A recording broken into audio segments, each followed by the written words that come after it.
അപ്പോൾ കുറച്ച് മീനാണ്, അത് വറക്കാൻ. പൊതിച്ചോറിനകത്ത് വെക്കാൻ വറക്കുന്നില്ല, നല്ലതൊപ്പം വറക്കാമെന്ന് വിചാരിച്ചു. തലേ ദിവസം ഞാൻ ഈ കൂർക്ക വെള്ളത്തിലിട്ടിട്ടുണ്ടായിരുന്നു. ചീവക്കിഴങ്ങെന്ന് പറയും. ഇതിപ്പോൾ ഇങ്ങനെ വെള്ളത്തിലിട്ടേക്കുവാണെങ്കിൽ രാവിലെ ഇത് ചുരണ്ടിയെടുക്കാൻ എളുപ്പമായിരിക്കും.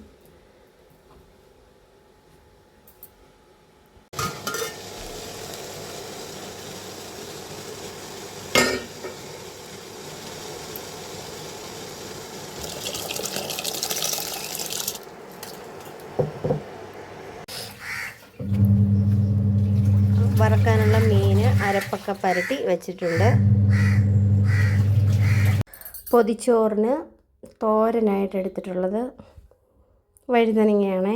ഇതൊന്ന് അരിഞ്ഞ് വെള്ളത്തിലിടാം, ഇതിൻ്റെ കറയൊക്കെ ഒന്ന് പോകാൻ വേണ്ടിയിട്ട്. വഴുതനങ്ങ തോരൻ റെഡി ആയിട്ടുണ്ട്. അപ്പോൾ പൊതിച്ചോറ് കെട്ടാനുള്ള കറികളും ചോറും ഒക്കെ റെഡി ആയിട്ടുണ്ട്. ഇത് ചോറ്, ഇത് പിന്നെ ചീവക്കിഴങ്ങ് മെഴുക്ക് പുരട്ടി, ചമ്മന്തി, ചുമന്ന മീൻ വറുത്തത്, കിളിമീൻ. ഞങ്ങളുടെ നാട്ടിൽ കിളിമീൻ എന്ന് പറയും, മറ്റുള്ള നാട്ടിൽ എന്താ പറയുന്നതെന്ന് എനിക്കറിയത്തില്ല. ഇവിടെ കിളിമീൻ എന്നാണ് ഞങ്ങൾ പറയുന്നത്. പിന്നെ ഇത് വഴുതനങ്ങ തോരൻ. അപ്പോൾ ഇനി പൊതിച്ചോറ് കെട്ടാം.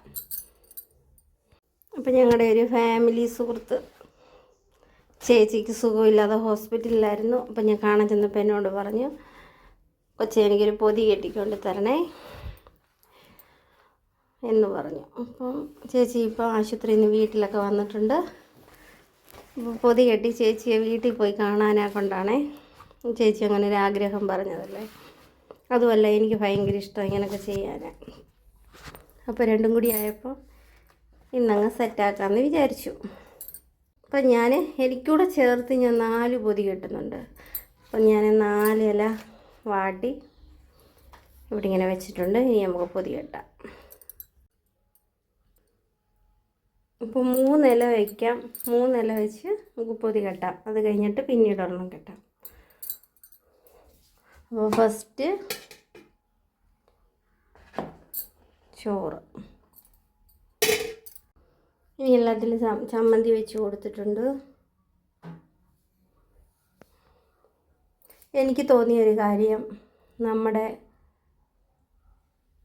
സ്വന്തം ബന്ധങ്ങളെക്കാളും നല്ലത് എനിക്ക് തോന്നിയിട്ടുള്ളത്, നല്ല സുഹൃത്ത് ബന്ധങ്ങളുണ്ടെങ്കിൽ അതെന്നും നിലനിർത്തുക.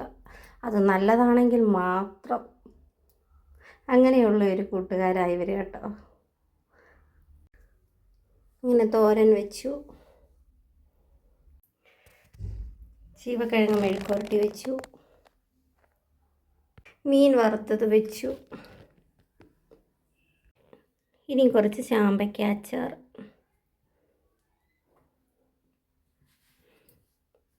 അപ്പോൾ ചാമ്പയ്ക്ക അച്ചാർ വെച്ചു.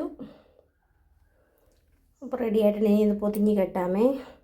അപ്പോൾ കഴിക്കാനുള്ള സമയമായി. ഞാനവിടെ കൊടുത്തിട്ട് വരട്ടെ. അടുത്തൊരു വീഡിയോയിൽ കാണാം. Okay, by.